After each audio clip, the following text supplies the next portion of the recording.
नमस्कार। मैंने कल टॉपिक को डिस्कस किया था, थोड़ा-सा केवल शुरुआत की थी। हमने देखा था कि अगर मुझे इम्पैक्ट ऑब्जेक्ट निकालना है किस पर? फ्लैट प्लेट पर और प्लेट कैसी हो? स्टेशनरी हो। तो हमने क्या किया था? पहले फ्लैट और स्टेशनरी प्लेट को नॉर्मल रखा था। किसके नॉर्मल? नॉर्मल मतलब परपेंडिकुलर। नॉर्मल मतलब परपेंडिकुलर। किसके परपेंडिकुलर? जेट के। देखो यहाँ पर, ये प्लेट है और ये जेट है। प्लेट और जेट क्या है? एक दूसरे के नॉर्मल है। दूसरे केस में क्या था? प्लेट फ्लैट है, प्लेट स्टेशनरी है, पर जो प्लेट है वो नॉर्मल के परपेंडिकुलर, सॉरी, जेट के परपेंडिकुलर नहीं है बल्कि इंक्लाइंड है। कितने एंगल पर इंक्लाइंड है? थीटा। मैंने इंक्लेशन को थीटा बोल रखा है। अब देखिए, कल मैंने बताया था आपको कि इसके लिए जो फोर्स आएगा, फोर्स कौन सा फोर्स? जो प्लेट के परपेंडिकुलर डायरेक्शन में लगेगा। मैं इसको यहाँ पे बोल दे रहा हूँ एफ। प्लेट के परपेंडिकुलर वो आएगा रो ए बी। अभी हम लोग डिराइव भी करेंगे इसको। यहाँ रो क्या है? Mass density. किसकी मास डेंसिटी? फ्लूइड की। ए क्या है? एरिया। किसका? जेट का। बी क्या है? वेलोसिटी। किसकी? जेट की। अच्छा, यहाँ इस केस में क्या होगा? देखिए यहाँ पे इस केस में प्लेट के परपेंडिकुलर, प्लेट के परपेंडिकुलर जो फोर्स है वो ये एफ है। प्लेट के परपेंडिकुलर फोर्स एफ है। तो यहाँ जो प्लेट के परपेंडिकुलर फोर्स होगा इस केस में आएगा रो ए बी स्क्वेयर साइन। आपने देखा यहाँ पे, यहाँ रो ए बी स्क्वायर है, यहाँ रो ए बी स्क्वायर के साथ साथ साइन थीटा भी है। हम लोग इसको अभी डिराइव करते हैं। ठीक है, चलिए डिराइवेशन वाला काम शुरू करते हैं।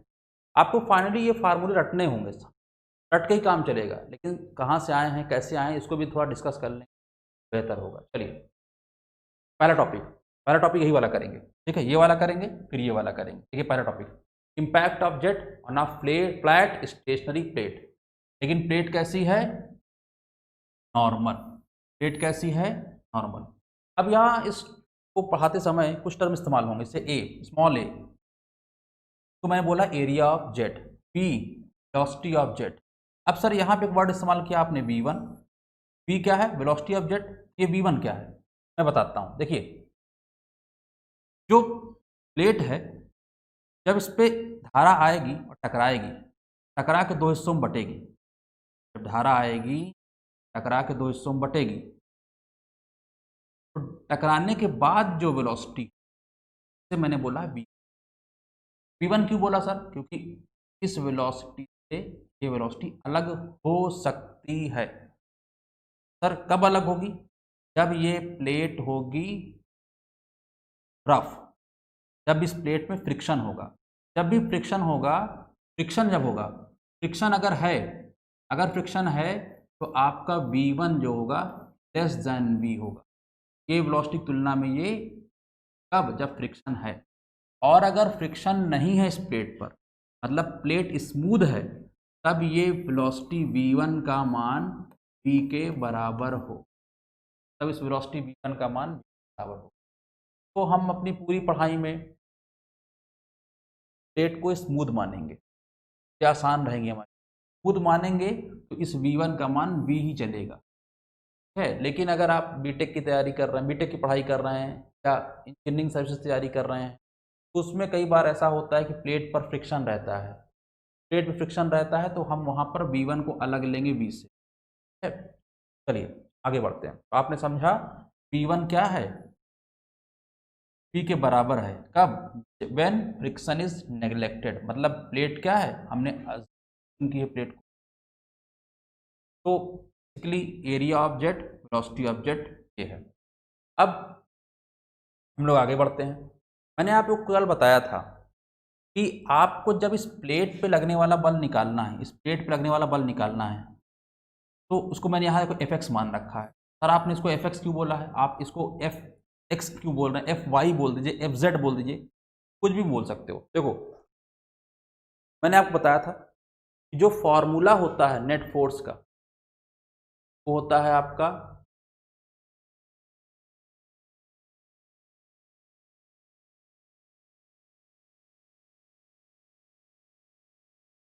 वो होता है आपका rho M dot P final minus initial. मैंने आपको बताया था कि जो नेट फोर्स होता है ये वेक्टर क्वांटिटी है, फोर्स वेक्टर क्वांटिटी होता है, फोर्स जो है वेक्टर क्वांटिटी है, का मतलब ये भी वेक्टर क्वांटिटी। और अगर वेक्टर क्वांटिटी है हम इस इक्वेशन को किसी डायरेक्शन में लगाएंगे, डायरेक्शन लगाएंगे और जिस डायरेक्शन में लगाएंगे उसी डायरेक्शन में ये बल आएगा, उसी डायरेक्शन की वेलोसिटीज होंगी। ध्यान दीजिएगा मैंने यहाँ क्या किया है, यहाँ पे कुछ एक्सिस मान ली, एक मान ली एक्स एक्सिस, एक मान ली वाई एक्सिस। मैंने इसको एक्स माना, इसको वाई मान रखा है। और जो प्लेट पे लगने वाला बल है मेरे एक्स एक्सिस के अलॉन्ग है, तो मैंने इसको एफ एक्स लिखा। अगर ये पूरी प्लेट वर्टिकल होती, प्लेट ऐसे होता, जेट ऐसे होता, तो ये होता हमारा वो फोर्स जिसको हमें निकालना होता, तो हम उसे एफ वाई बोलते। समझ रहे हैं बात को? अब देखिए चलिए निकालना है। अब आपको मैंने बताया था कि अगर आप ये फार्मूला लगाएंगे आप इससे क्या निकाल लेंगे, प्लेट पे लगने वाला फोर्स कि जेट पे लगने वाला, जेट पे लगने वाला फोर्स है। मैंने आपको बताया था कि जेट पे लगने वाला फोर्स नहीं चाहिए, मुझे प्लेट पे लगने वाला फोर्स चाहिए। और अगर आपको प्लेट पे लगने वाला फोर्स चाहिए तो आप पहले जेट पे लगने वाला फोर्स निकालिए, फिर एक्शन रिएक्शन वाला नियम लगाकर प्लेट पे लगने वाला फोर्स निकालिए, या आप सारे स्टेप को स्किप करिए और डायरेक्ट लिखिए force on plate. Force on plate क्या होगा, मास फ्लो रेट, और यहाँ फाइनल माइनस इनिशियल नहीं, इनिशियल माइनस फाइनल। अगर आप इनिशियल माइनस फाइनल करते हैं तो डायरेक्ट आप निकाल लेंगे पर लगने वाला फोर्स, प्लेट पे लगने वाला। तो हम लोग डायरेक्ट अब यही काम करेंगे, प्लेट पे लगने वाले फोर्स निकालना है तो इनिशियल माइनस फाइनल। चलिए शुरुआत करते हैं। मैं थोड़ा बोर्ड को फिर से मिटा देता हूँ ताकि, अब देखिए अब करना होना क्या है, देखिए आपको प्लेट लगने वाला फोर्स निकालना है। प्लेट लगने वाले फोर्स को हमने क्या माना है, एफ एक्स, वो एक्स डायरेक्शन में, फिगर के हिसाब से एक्स डायरेक्शन में। क्या लिखेंगे इसमें, मास flow rate into initial velocity minus final velocity. और देखिए ध्यान दीजिए फोर्स किस डायरेक्शन का है, एक्स डायरेक्शन का, तो ये इनिशियल वेलोसिटी, ये जो इनिशियल वेलोसिटी है ये भी किधर, इसका कौन सा घटक लेंगे, एक्स डायरेक्शन घटक। ये जो फाइनल वेलोसिटी है इसका कौन सा घटक लेंगे, एक्स वाला घटक। थोड़ा साफ कर देता हूँ गंदा हो गया।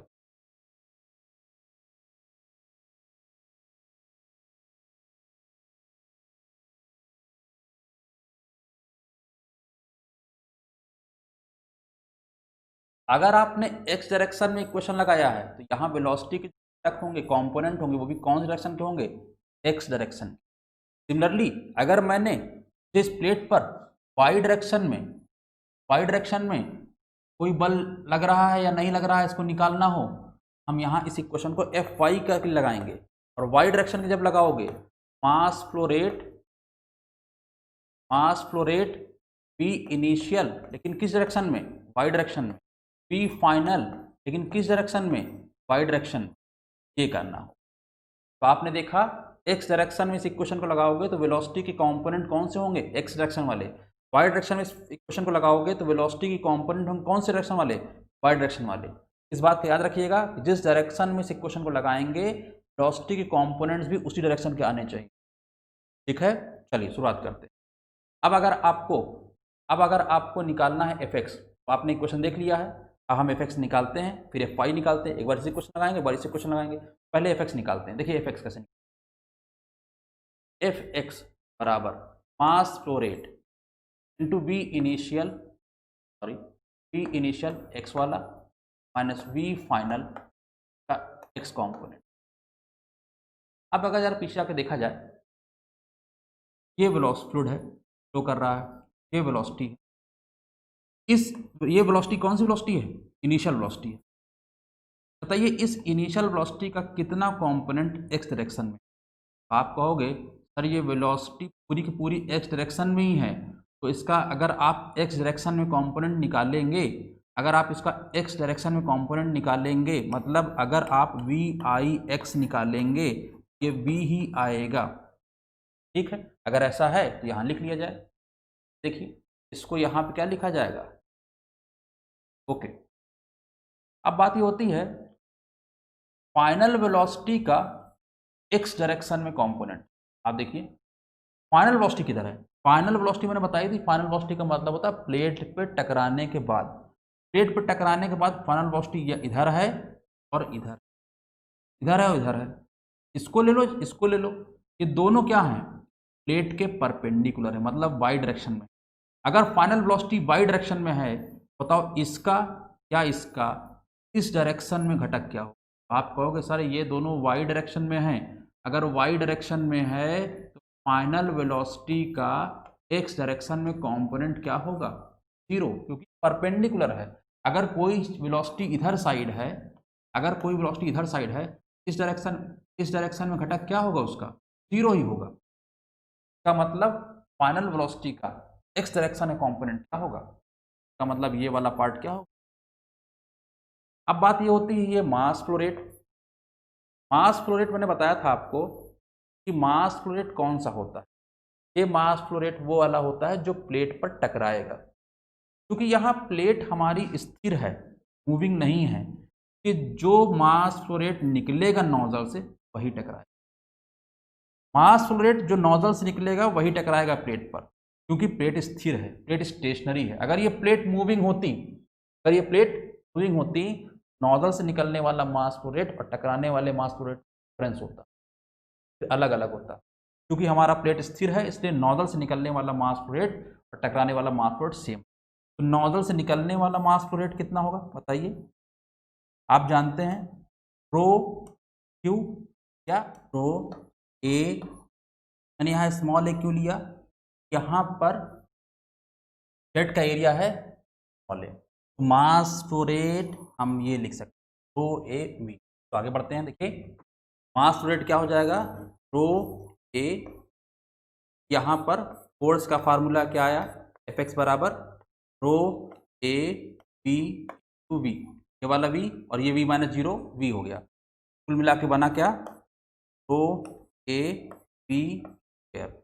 ये फार्मूला ही एग्जाम में डायरेक्ट पूछता है, तो न्यूमेरिकल भी आता है और ये फार्मूला भी एग्जाम में डायरेक्ट पूछता है। ओके, समझ में आ रहा है आपको बात। आगे बढ़ते हैं। सर आपने क्या निकाला, आपने निकाला एफ एक्स, प्लेट पर क्या निकाला आपने, प्लेट के परपेंडिकुलर लगने वाला फोर्स, ये निकाल लिया, ये वैल्यू आ गई रो ए बी स्क्वायर। अब एफ वाई इस डायरेक्शन का बल क्या आएगा, कि प्लेट सिमेट्रिकल है, जब भी प्लेट सिमेट्रिकल होगी तो हमारा प्लेट के परपेंडिकुलर डायरेक्शन में जो फोर्स आएगा जीरो आएगा, प्लेट सॉरी प्लेट परपेंडिकुलर है, ये प्लेट के डायरेक्शन पर जीरो आएगा। अब देखते हैं आता भी कि नहीं आता, देखते हैं कि एफ वाई निकालना हो, एफ वाई निकालना होगा तो हमें क्या करना पड़ेगा, mass flow rate into V initial Y direction का minus V final Y direction का। अब देखिए एफ वाई निकालना है, मास फ्लो रेट तो वही रहेगा, वो ए वी है। अब V initial in Y direction, initial velocity इधर साइड है और आप इस इक्वेशन को लगा रहे हैं वाई डायरेक्शन में, तो इस इनिशियल वेलोसिटी का इस डायरेक्शन में तक कितना होगा, कंपोनेंट कितना होगा, जीरो, क्योंकि इनिशियल वेलोसिटी एक्स डायरेक्शन में है, वाई डायरेक्शन में कोई कंपोनेंट नहीं मिलेगा, का मतलब ये चीज़ यहाँ पे आपकी क्या है, जीरो हो गई। अब बात होती है कि ये पी एफ क्या लिखें, जरा देखा जाए। आप देखिए पी एफ ये है फाइनल वेलोसिटी, ये भी फाइनल वेलोसिटी, हमारा दो हिस्सों में बढ़ गई है, एक इधर गया है एक इधर गया। तो अब यहाँ पर क्या कर सकते हैं हम, ये वाई डायरेक्शन है, ये वाई डायरेक्शन है, तो ये देखिए हमने वाई डायरेक्शन किधर मानी है, पॉजिटिव वाई डायरेक्शन ऊपर की ओर, का मतलब इसको हम मानेंगे प्लस वाई ना प्लस वी एफ और इसको मानेंगे माइनस वी एफ। यहाँ पे एक डायरेक्शन ऊपर, एक धारा ऊपर है एक नीचे है, तो इन दोनों को कंसिडर करना, तो आप ऐसे लिख सकते हैं, हमें ये लिखना है केवल एक ऊपर की ओर गई है क्योंकि वो हमने वाई डायरेक्शन ऊपर की ओर पॉजिटिव मानी है, ये उसके लिए लिखेंगे हम लोग प्लस वी, ठीक है। और एक आपने देखा नीचे गई है, इसको भी लिखना है, तो इसको क्या करेंगे, इसको लिखेंगे माइनस वी। ये पूरी चीज क्या है, ये पूरी चीज है फाइनल वेलोसिटी का घटक वाई डायरेक्शन, फाइनल वेलोसिटी घटक y डायरेक्शन में। ऐसा थोड़ा सा बेतुका इसलिए लग रहा है आपको क्योंकि यहाँ पर वेलोसिटी दो हिस्सों में बटी है, टकराने के बाद फाइनल वेलोसिटी दो हिस्सों में बटी, इसलिए थोड़ा बेतुका लग रहा है।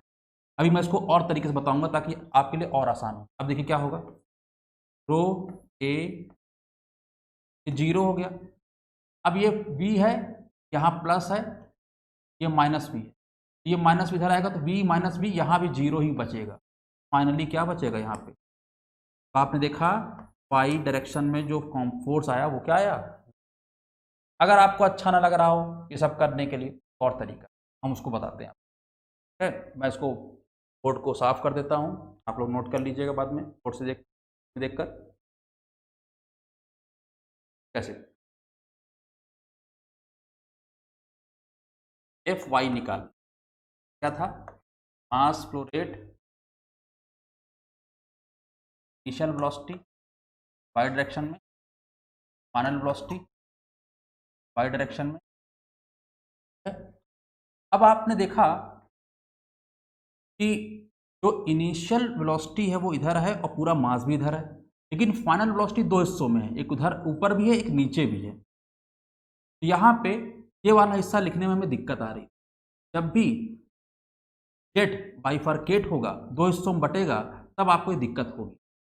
अगर आपको दिक्कत हो रही है तो आप इसमें एक और काम कर सकते हैं। तो मैंने बताया कि सामान्य तरीके से कर सकते हैं, एक और तरीका क्या है, इधर जो फ्लूइड आया है उसका मास फ्लो रेट है m डॉट, तो जब इधर बटेगा दो हिस्सों में तो इधर कितना जाएगा m डॉट बाई 2, और इधर कितना जाएगा m डॉट बाई 2, हिस्सों में बढ़ गया। तो आप एक काम कीजिए, इस इक्वेशन में थोड़ा बदलाव कर सकते हैं। क्या बदलाव कर सकते हैं, इस मास फ्लो रेट को अंदर ले जाइए। मास फ्लो रेट अंदर गया, ये हुआ इनिशियल वेलोसिटी वाई डायरेक्शन में, माइनस ये मास फ्लो रेट अंदर गया, क्या फाइनल वेलोसिटी वाई डायरेक्शन। आप चाहें तो इस मास फ्लो रेट को अंदर साथ में रख लें और इसको बोल दे एम डी इनिशियल, और इस पूरे को बोलिए वाई डायरेक्शन का, और इसको लिखिए एम डॉट डी फाइनल।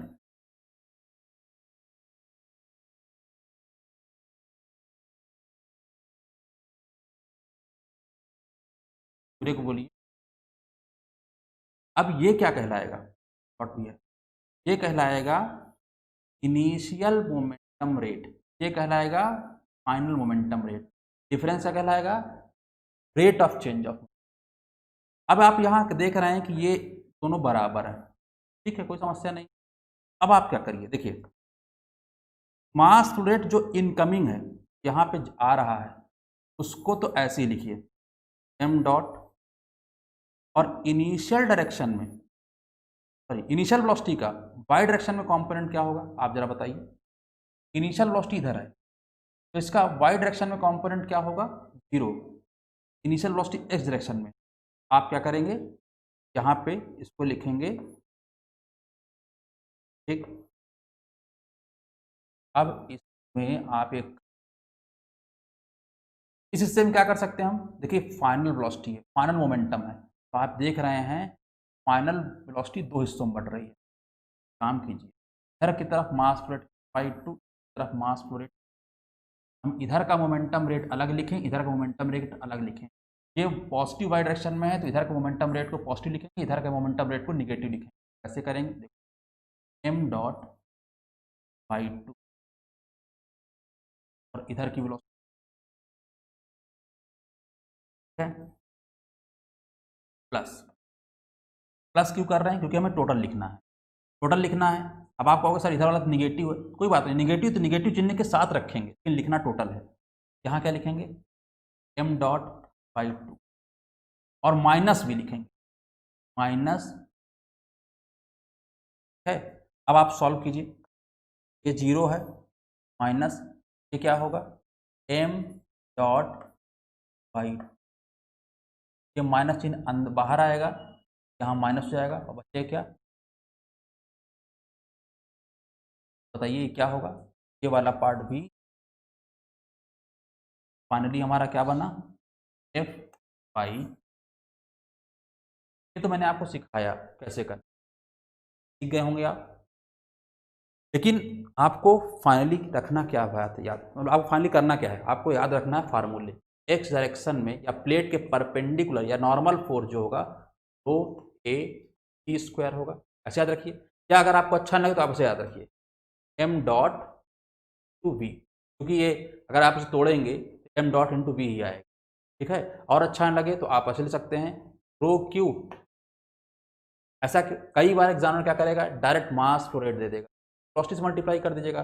कई बार एग्जामिनर डिस्चार्ज दे देगा तो आप ये लगा लीजिएगा। कई बार एग्जामिनर डेंसिटी एरिया वेलोसिटी देगा तो आप ये लगा लीजिएगा। तो आपको कुछ भी दे एग्जामिनर, आप ये काम कर सकते हैं।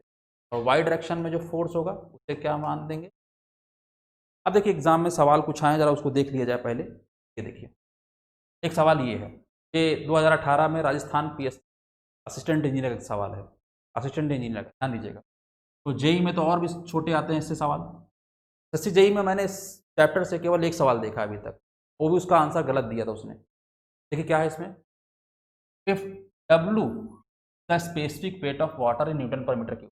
मैंने आपको पढ़ाया है स्पेसिफिक वेट, मैंने आपको पढ़ाया है मैकेनिक्स में, मैंने स्पेसिफिक वेट बताया था आपको। मैंने वहाँ पे स्पेसिफिक वेट के लिए सिंबल इस्तेमाल किया था गामा, पर कुछ किताबें इसके लिए इस्तेमाल करती हैं सिंबल क्या, डब्लू। डब्लू लिखा हुआ, कोई बात नहीं, ठीक है। और क्या है, ए क्या है, small A, cross sectional area of jet in metre square, हमने स्मॉल ए माना भी था अपने सवाल पढ़ाई के दौरान। बी क्या है, velocity of jet in metre per second. पूछा क्या है, the force exerted in newton by jet of, जेट के द्वारा जो फोर्स आएगा किस पर, ऑन द फिक्स प्लेट।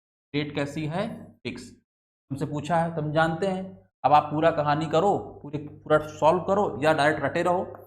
जो नॉर्मल फोर्स आएगा वो होता है रो ए वी।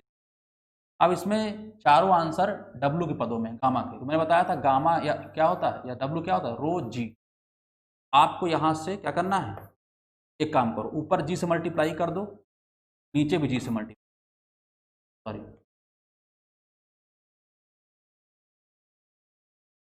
ऊपर जी से मल्टीप्लाई कर दो, नीचे भी जी से मल्टीप्लाई। और अब ये वाला रो बन के हो जाएगा डब्लू, सॉल्व होकर क्या आएगा, W A T square by, अब आप आंसर देख पा रहे होंगे। तो देखिए स्तर देखिए सवालों का, फार्मूला पूछा है, आपको फार्मूला पता है, आप तुरंत कर लेंगे। एक सवाल और देखते हैं हम लोग। इफ मास डेंसिटी यहाँ डब्लू नहीं दिया है, रो दिया है, area A, velocity B, then force exerted by jet इस पर on a stationary vertical flat plate. यहाँ वर्टिकल फ्लैट प्लेट का मतलब कुछ नहीं है, प्लेट बस प्लेट धारा के perpendicular in the direction of jet का मतलब जिस डायरेक्शन में जेट है, बल जेट है उसी डायरेक्शन में कितना बल आएगा। आप इस बल का मान जानते नहीं क्या, आप जानते हैं बल का मान क्या होता है, वो ए, क्या इसमें आंसर आपको दिख रहा है, वो ए। ओके, अब इसमें और किस प्रकार का सवाल पूछ सकता है, और किस प्रकार सवाल पूछ सकता है, जरा हम लोग देखते हैं।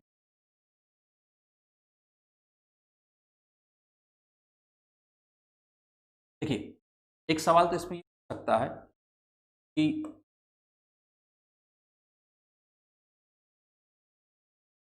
ये एक टंकी है और टंकी में यहाँ पे एक होल है, और इस होल का एरिया दे रखा है आपको स्मॉल ए, और आपसे बता रखा है कि इस टंकी में जो होल है का सेंटर की हाइट यहाँ से कैपिटल एच है, और इस टंकी से जो होल का रखा या ऑरिफिस क्रिएट किया आपने, एक जेट निकलेगा। अब ये जेट जो निकलेगा एक प्लेट पर टकरा रहा है। प्लेट कैसी है, प्लेट कैसी है, आपसे कहेगा ये जेट जब टकराएगा इस पर कितना फोर्स, कैसे निकालेंगे इसको। देखिए मुझे पता है इस फोर्स का मान क्या होगा। देखिए प्लेट फिक्स है, प्लेट फ्लैट है, प्लेट फिक्स है और धारा के परपेंडिकुलर है, फार्मूला ये होगा तो ए। अब आप रो जानते हैं, ए जानते हैं, बस आपको पता नहीं है क्या, तो आप जानते हैं टॉरिसेली के थ्योरम से आप जानते हैं कि यहाँ जो वेलोसिटी होगी, वेलोसिटी का मान होता है, वेलोसिटी का मान होता है, थ्योरेटिकल वेलोसिटी का मान होता है, थ्योरेटिकल वेलोसिटी का मान होता है अंडर रूट जी एच, और एक्चुअल वेलोसिटी का मान होता है CV, coefficient of velocity root. अगर कॉफिशेंट ऑफ वेलोसिटी दिया है तो आप इसका प्रयोग करेंगे, नहीं दिया तो इसका प्रयोग करेंगे, ठीक है। तो हम एक्चुअल वाला लेके चलते हैं, ये v की जगह पे आप ये लिख दीजिएगा, आएगा CV रूट 2v यहाँ पे स्क्वायर, हो गया सॉल्व। फोर्स बराबर क्या हुआ, रो ए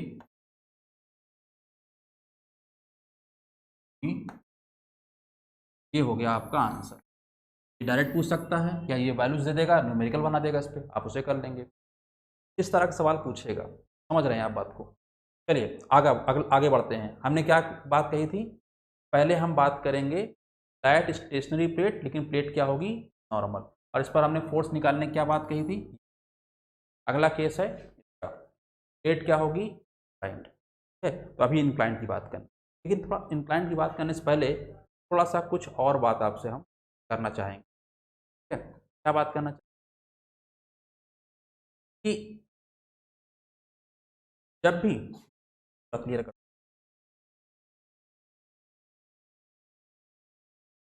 जब भी इस प्लेट पर बल लगेगा, जब बल लगता है और प्लेट मूवेबल होती, प्लेट मूव हो सकती, बल लगता, बल के कारण प्लेट का विस्थापन भी होता, डिस्प्लेसमेंट होता, तो हम क्या निकाल लेते, वर्क डन निकाल लेते हैं, वर्क डन, कितना प्लेट पर कितना वर्क डन हुआ। वर्क डन कैसे निकालते हैं, फोर्स इन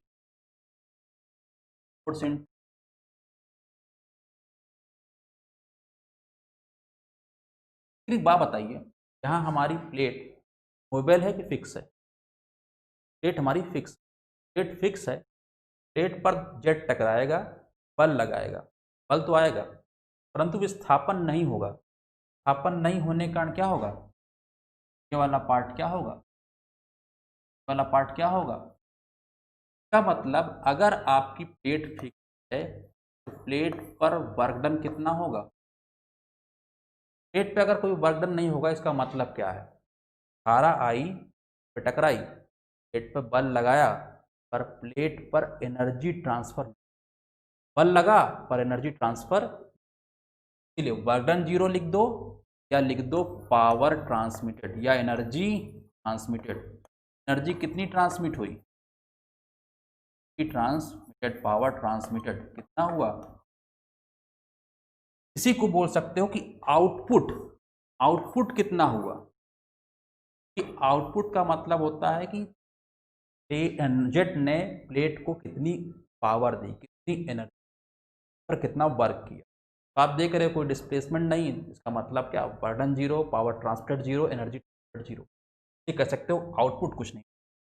लेकिन क्या यहाँ इनपुट भी कुछ नहीं था, नहीं इनपुट था, ये जो जेट जा रहा है इसके पास है high kinetic energy, high kinetic, इसके पास हाई काइनेटिक एनर्जी है, अगर इसके पास हाई काइनेटिक एनर्जी का मतलब कुछ इनपुट है, हम पता करना चाहते हैं कितनी काइनेटिक एनर्जी, हम काइनेटिक एनर्जी अगर निकालना चाहें, काइनेटिक एनर्जी निकालना चाहें, काइनेटिक एनर्जी होता है हाफ mv², ये है क्या, काइनेटिक एनर्जी किसकी, जेट की। लेकिन आप जानते हो कि हम m डॉट, यहाँ m तो जानते नहीं, हम m डॉट जानते हैं, अगर आपको m डॉट पता होता है तो यहाँ काइनेटिक एनर्जी नहीं, काइनेटिक एनर्जी पर सेकंड लिखा जाए, क्या मतलब यहाँ जो फ्लूइड आ रहा है इसके पास कितना इनपुट है, कितना इनपुट है, कितनी एनर्जी लेके आ रहा है, तो आप कहोगे फ्लूइड जो आ रहा है वो काइनेटिक एनर्जी लेके आ रहा है, तो कितनी काइनेटिक एनर्जी प्रति सेकंड लेके आ रहा है, आप कहोगे हाफ m डॉट v।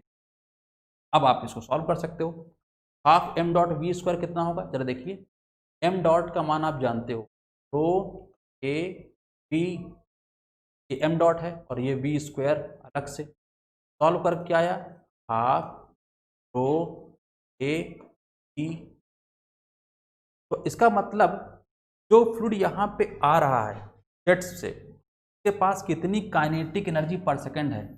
आप बोलोगे उसके पास हाफ रो काइनेटिक एनर्जी पर सेकंड। एसएससी जेईई में डायरेक्ट ये फार्मूला पूछा, ये फार्मूला कि कितनी काइनेटिक एनर्जी पर सेकंड। तो आपने देखा इनपुट के रूप में इस जब प्लेट फिक्स है या मूवेबल हो, कुछ भी हो, देखो प्लेट फिक्स होगी तो कोई पावर ट्रांसमिट नहीं, प्लेट मूवेबल होगी तो पावर ट्रांसमिट होगी। लेकिन अगर प्लेट फिक्स है, मूवेबल है, तो इनपुट एनर्जी क्या फर्क पड़ेगा? इनपुट एनर्जी का प्लेट से कोई लेना देना नहीं है, इनपुट एनर्जी का लेना देना इस वेलोसिटी से। अगर ये वेलोसिटी है तो उसके पास इतनी एनर्जी होगी, चाहे प्लेट फिक्स, चाहे प्लेट मूवेबल हो, चाहे प्लेट फ्लैट हो, चाहे प्लेट कर्व हो, प्लेट नॉर्मल हो, इंक्लाइंड हो, कुछ भी हो, इनपुट एनर्जी हमेशा ही लिखी जाए हाफ रो ई क्यू। ये कौन सी एनर्जी है?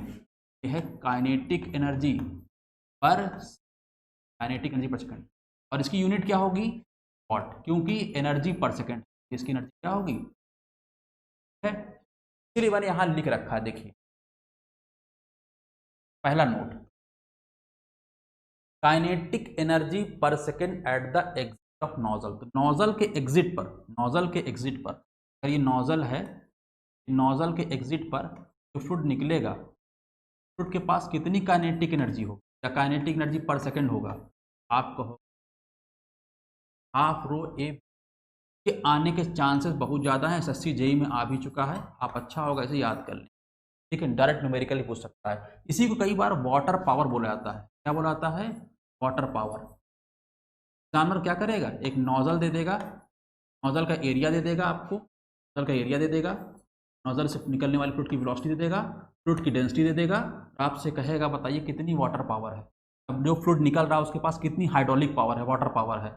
आपको यही करना, half rho A B Q. रटे रहिए इस फार्मूले, बहुत महत्वपूर्ण है।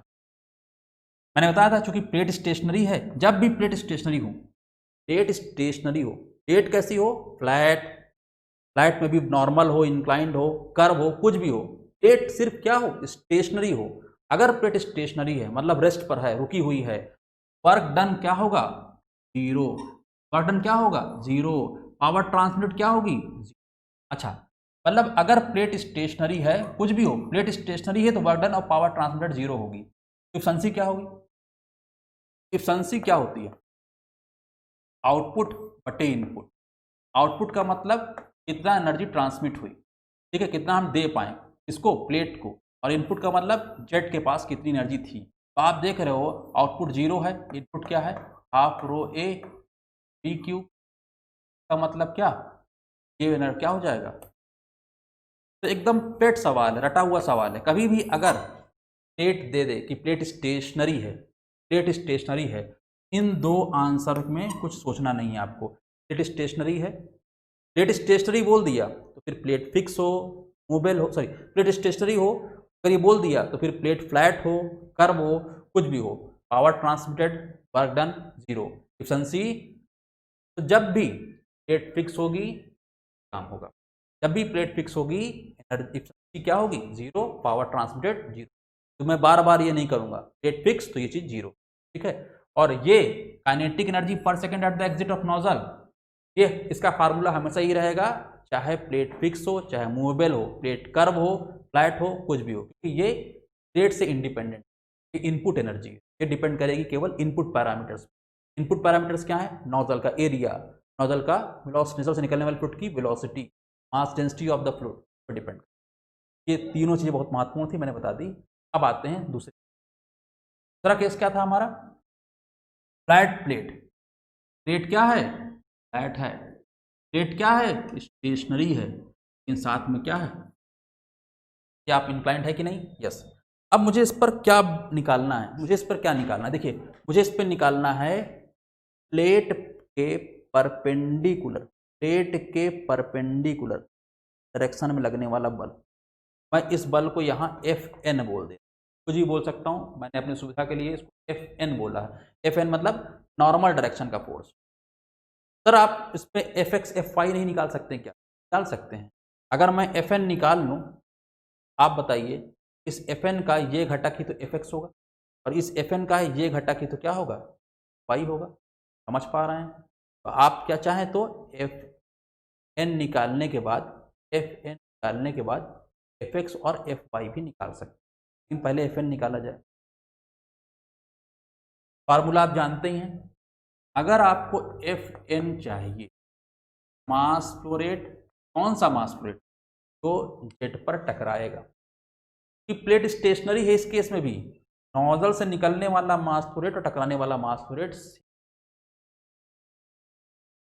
अब हम बात करते हैं वेलोसिटी की। इनिशियल वेलोसिटी करेंगी, इनिशियल माइनस फाइनल करेंगी, फाइनल माइनस इनिशियल। आप प्लेट निकालने जा रहे हैं, initial minus initial velocity, initial velocity minus final velocity. ध्यान दीजिए, आपको नॉर्मल फोर्स चाहिए। नॉर्मल फोर्स का मतलब इस डायरेक्शन का फोर्स चाहिए। इसका मतलब आप इस इक्वेशन को इस डायरेक्शन में लगा रहे हैं। अगर आप इस डायरेक्शन में लगा रहे हैं तो इनिशियल वेलोसिटी का घटक भी आपको इसी डायरेक्शन का, मतलब इसके पैरेलल इसी डायरेक्शन का चाहिए हो। समझ रहे हैं? इसका मतलब ये इनिशियल वेलोसिटी घटक भी नॉर्मल डायरेक्शन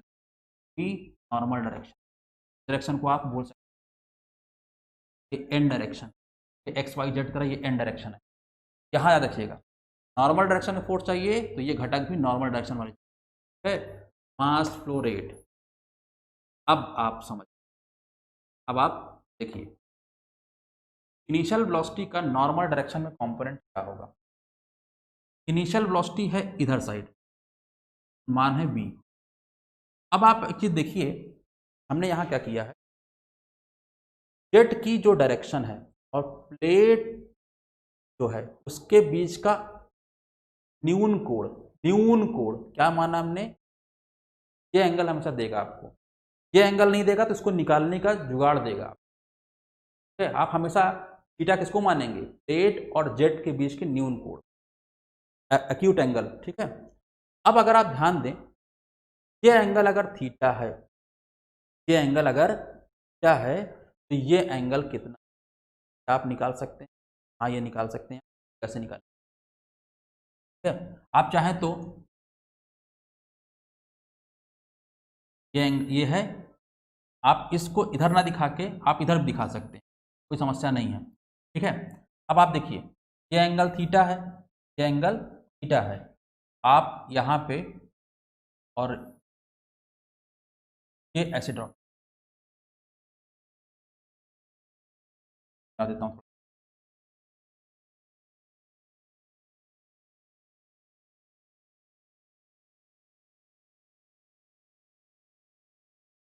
ये एंगल थीटा है, तो अगर ये प्लेट है और अगर आप इसके परपेंडिकुलर लाइन ड्रॉ करेंगे, इस प्लेट और इसके बीच पूरा एंगल कितना होगा, 90। अगर ये 90 है परंतु ये थीटा है तो ये क्या होगा, होगा 90 माइनस थीटा। और आपको नहीं लगता कि ये एंगल क्या होंगे, इसका मतलब ये 90 माइनस थीटा। और अगर ये 90 माइनस थीटा है, ये कॉम्पोनेंट क्या होगा, B cos theta, sorry B sine theta, B cos theta नहीं, B sine theta.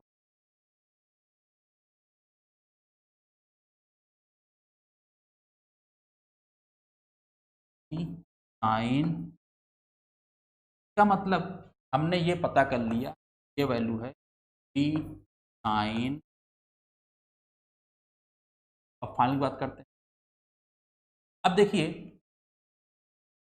Final velocity इधर साइड है, इधर साइड है, और हमें इस डायरेक्शन बल निकालना है। तो आपको नहीं लगता कि फाइनल वेलोसिटी का इधर साइड होने का इधर की तरफ घटक क्या होगा, इधर साइड होने के कारण इधर की तरफ घटक क्या होगा, जी। तो फाइनल वेलोसिटी प्लेट की डायरेक्शन में है, प्लेट के परपेंडिकुलर डायरेक्शन में जो घटक होगा वो क्या होगा, है। तो अब आप समझ पा रहे हैं वैल्यू क्या हो गई, डॉट ई साइन थीटा, ये फार्मूला हो गया। आपको तो चाहें तो रो क्यू लिख दें, रो क्यू ई साइन थीटा। आपको क्यू को खोलना हो तो आप लिख सकते हैं रो ए बी, जब बी करेंगे तो rho A B square sine theta हो जाएगा। आप समझ पा रहे हैं कि यहाँ इस केस में नॉर्मल फोर्स मान ये है। तो याद करना बड़ा आसान है। जब प्लेट नॉर्मल थी तो रो ए वी स्क्वायर था, जब प्लेट इंक्लाइंड हो गया तो साइन थीटा से मल्टीप्लाई हो गया और कुछ नहीं। अच्छा, अगर आप ध्यान दें, जब प्लेट नॉर्मल थी धारा के तो जो बल लग रहा था, और जब प्लेट इंक्लाइंड हो गई तो जो बल लग रहा है, ज़्यादा कौन है कम कौन है? तो आप देखेंगे ये फोर्स था ही, यहाँ बस केवल साइन थीटा आ गया है। साइन थीटा का मैक्सिमम मान 1 होता है, और इसका मान मैक्सिमम तब होगा जब ये थीटा 90 होगा, और थीटा यहाँ 90 तो है नहीं। थीटा 90 होगा तो प्लेट वर्टिकल हो जाएगी, यहाँ थीटा 90 से कम है। तो अगर ये वैल्यू 90 से कम है तो ये वैल्यू साइन थीटा का मान हमेशा 1 से कम होगा, और इसका मान अगर 1 से कम है तो ये वैल्यू इस वैल्यू से छोटी होगी। इसका मतलब इंक्लाइंड प्लेट के केस में प्लेट की नॉर्मल जो बल लग रहा है वो नॉर्मल प्लेट के केस में प्लेट के नॉर्मल जो बल लग रहा है तो उससे कम है। इसका मतलब ये वाला फोर्स कम है। अगर फोर्स ही कम लग रहा होगा काम चलेगा। समझ में बात? अब यहाँ पे एफ एक्स निकाल लेते हैं। नॉर्मल फोर्स का फार्मूला आ गया, नॉर्मल फोर्स का फार्मूला ये आ गया। अब अगर आपको एफ एक्स निकालना हो तो आप एफ एक्स कैसे निकालेंगे? देखिए, अभी आपको मैंने बताया ये 90 माइनस थीटा, अगर ये 90 माइनस थीटा है तो ये भी 90 माइनस, ये कितना है?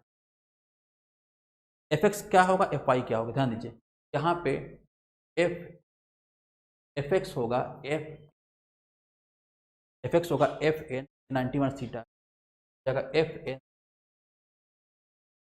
और आपका एफ वाई क्या होगा?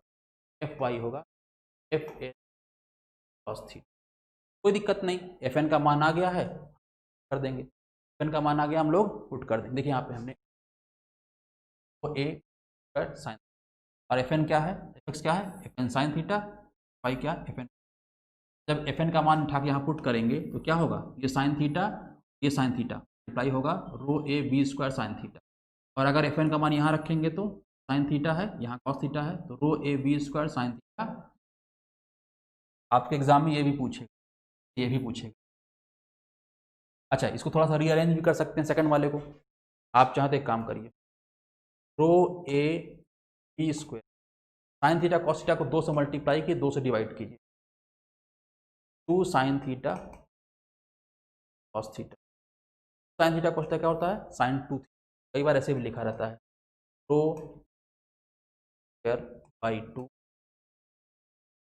साइन,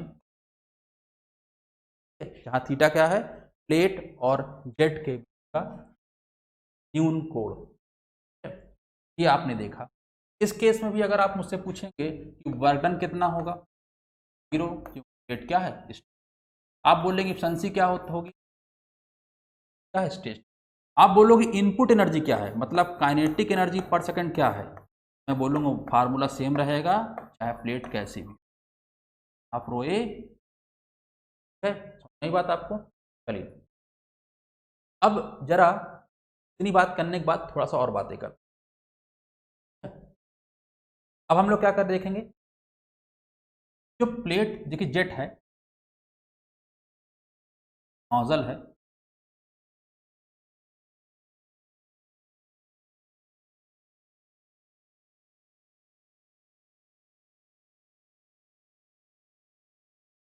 ये जेट,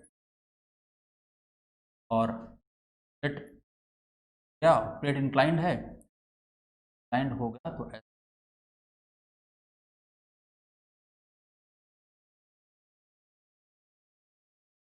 फट गया। प्लेट को जरा मैं बना देता हूँ, आपकी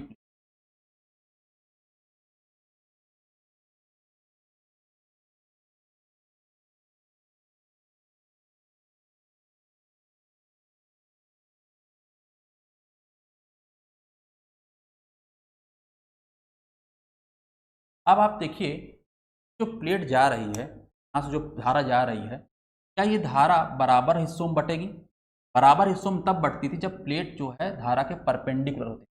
अब यहाँ बराबर नहीं बटे। इससे पहले क्या होता था, अगर इधर मास वेट m है तो यहाँ m/2 अगर यहाँ डिस्चार्ज q है तो यहाँ q/2 जब प्लेट परपेंडिकुलर होती थी, लेकिन यहाँ प्लेट परपेंडिकुलर क्या होगा, चार्ज का इक्वल डिस्ट्रीब्यूशन नहीं होगा। डिस्चार्ज क्या होगा, मान लीजिए क्यू, अगर मान लीजिए कि इधर के डिस्चार्ज को मैं बोल रहा हूँ Q smaller, sorry Q larger, क्योंकि यहाँ आप देख पा रहे होंगे यहाँ पे